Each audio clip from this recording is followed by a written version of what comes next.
Good morning, traders. This is Perry Wilkie with StartupTrading.com.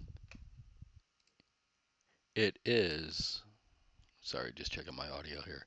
It is 13 minutes till 9 a.m. Eastern Time on Tuesday, um, September 23rd. So, as we kind of check back and look at yesterday, what we have is basically just another wave up, right? The cash market went from 6650 up to 6700, so 50 points on the S&P 500 yesterday. Again, right up to the one time framing of the expected high range of the day on the TOS expected move model. And we've been kind of, as we've been one time and framing up the last 2.5 weeks or so, that's been pretty much the standard that we can, watch for. Um, we'll have to put that in the banks for the future now that we've, seen this play out once. This is a pretty good impulse move we've had, and we'll get into that in a minute. But you can see the 1 day expected low uh, was right at yesterday's low, and we went up to hit the high, meaning that if you're going to stay within what's expected, you're not taking out the previous day's low, which means you're one time framing higher still. Um, you got the Qs that hit 600 finally, and we're getting up close to that those targets that were from that early year pullback that we had that everyone was crying about originally. Trump's ruining the economy. Remember that? So much for that now, right? 25K we touched as well, 25,027 on the NQ. And so as we look at the news flow for the day, and this is the title of my video, we do have some news at 9:45. We have flash PMI, but we have PT President Trump speaks at 9:50, and then JP Jerome Powell speaks at 12:35. So old President Trump is going to be at the United Nations General Assembly. He's going to speak there. So, it's hard to say what all he'll say or if it'll be market moving or not. But Powell, on the other hand, we can be guaranteed that when he opens his mouth, the market will uh, vibrate, right? So, and there are going to be audience questions expected where he is. He's going to give uh, economic outlook at the Greater Providence Chamber of Commerce, right? And in a luncheon in Rhode Island. So we'll see if that does anything. But this is your bogey, right? This should open up some volatility. We'll get into the overnight action here in a second, but it's been pretty muted, right? So as we look at where we're at, yesterday's point of control was right at the top of the range, 67.54 half. And then we have, since we've rolled over, we have 66.61, uh, 67.05, and now 67.55 basically. Looking at this one time framing, and you can see on this impulse move, uh, there's a couple of different ways to look at it. You can go old school, right? You can just, this was the range that we were in from here to here, basically. You can, pick the range where you want it. But, if you put that block up, right, you can see that we're not quite at that top. Or if you do reverse fibs, right, add those levels on your charts as well. Uh, you can see it easily on this when you throw those on here.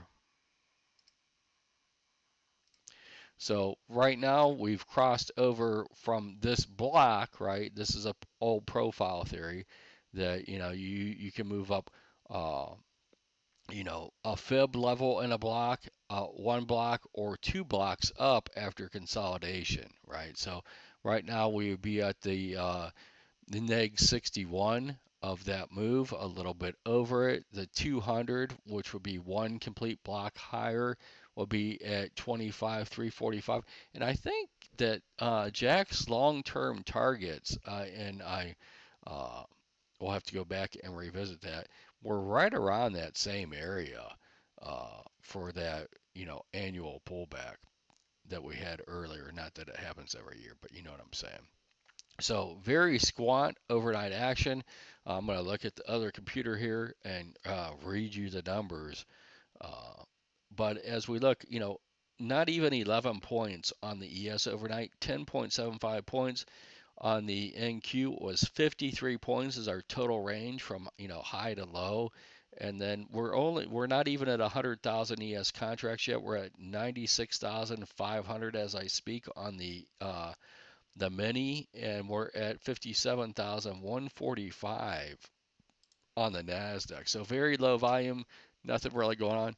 So which means we're just waiting, right, on that those two catalysts, right? We got the PMI stuff at 9:45, President Trump, and remember President Trump is just like all the rest of the presidents before him. They're usually not on the mic right on the dot, but since he's at the UN, maybe he will be, right? Maybe they'll have it timed, so we'll have to see. But he's expected at 9:50, so we'll have to see uh, if that is indeed the case.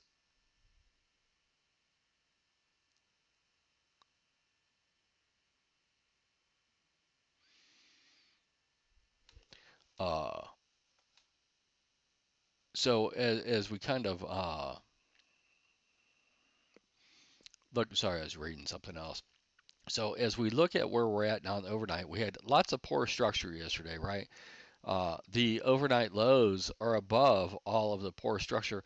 My guess is we're gonna check back to some of it at least, but the bulls just need to keep it above basically this one-day expected move low, or these other areas that I have marked off. So right around 24,850 and right around 6715 is what needs to be maintained for more than just a blip, right? You've got to keep price above there to keep the trend intact. As we look at where we're at on the Qs, right, we're above all of the call resistance. There are positions above us though. And again, those longer term targets and the 1 day expected move high is right around 606. So that would only be $3.50 up higher than we are, which would be about 140 points. Uh, and then as we also uh, look back, I've got, I always mark off where I have these zones you can see from the previous days uh, where it's shadowed out. Right, that's a congestion of options, right? And so you need to break that congestion to go up above it or down below it. So there's congestion basically between 600 and 603, and there was some congestion between 595 and 598. And then again, we have the a large gamma at 607 with the expected high of the day, move and toss at 606 with the expected low still at 598, right?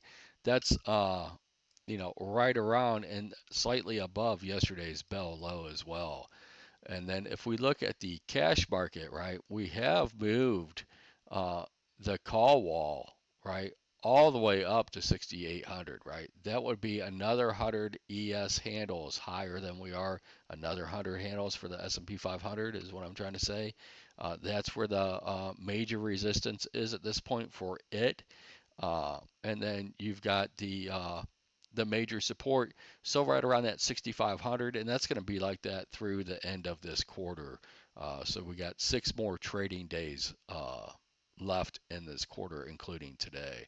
So for the SPY, right, we're in between that congestion, right? There's congestion that's basically between 662 and 665. Then there's congestion between 665 and 666, which was holding that 666 low in the overnight. And then there's congestion again between 667 uh, up to 670, and that 670 is the call wall for the SPY, and that's right around where that one-day expected move high is. I would expect if we hit 670 while Powell is on the mic today, we should see a reversal. There's two scenarios that play out when we hit major resistance, right? You either tweak above it in a very tight range, like from in 5 or 10 points, or from 670 to 671, you sit there and you can just, and then you fall through it later into the day and you get a flush into the close. That's usually a scenario. Another one, well, if it happens in the middle of their addresses, you can hit that level and then you can just, uh, you know, do almost like the inverse of a V bottom, right? You can do a V top and just, rock it right back down. $3, which would be right around 120 NQ points. So I'm going to see what Jack's looking at next, uh, and we'll go from there. But today, kind of be fluid with what you're looking at with President Trump on the mic. If he says anything that's market moving, keep in mind that Powell, unless Trump announces something, major that's and when I say major, you have to think about it this way. Will it affect the earnings of the companies in the NASDAQ 100 or the S&P 500? Otherwise, it doesn't really matter, right? You got earnings that will affect it, right? If you hit the consumer with something, right, you're going to affect those earnings because the consumer in the U.S. drives the economy. So let's go from there. But those are the questions you got to ask yourself. If you see a sharp move one way or the other, and the answer is no, this will not affect the consumer or the earnings of the 500 S&P 500 companies, it's usually something that you can fade. Keep in mind though that we are at the nearing those long-term targets, and we'll have to see if we consolidate up here for a long period of time and they take profits, or if we get a pretty good pullback after we reach them. So be nimble and don't get too caught up on one side of the tape or the other. It's been a slow grind up. They've kind of lulled you to sleep with hypnotism, right? And when those end, it's usually a 2, 3, or 4 stand, sigma move. To the downside when those end. It's usually do not buy it once you cross over the 1 sigma move. I hope this helps you guys have a great day, and I'll talk to you tomorrow. We'll see what Jack's looking at next.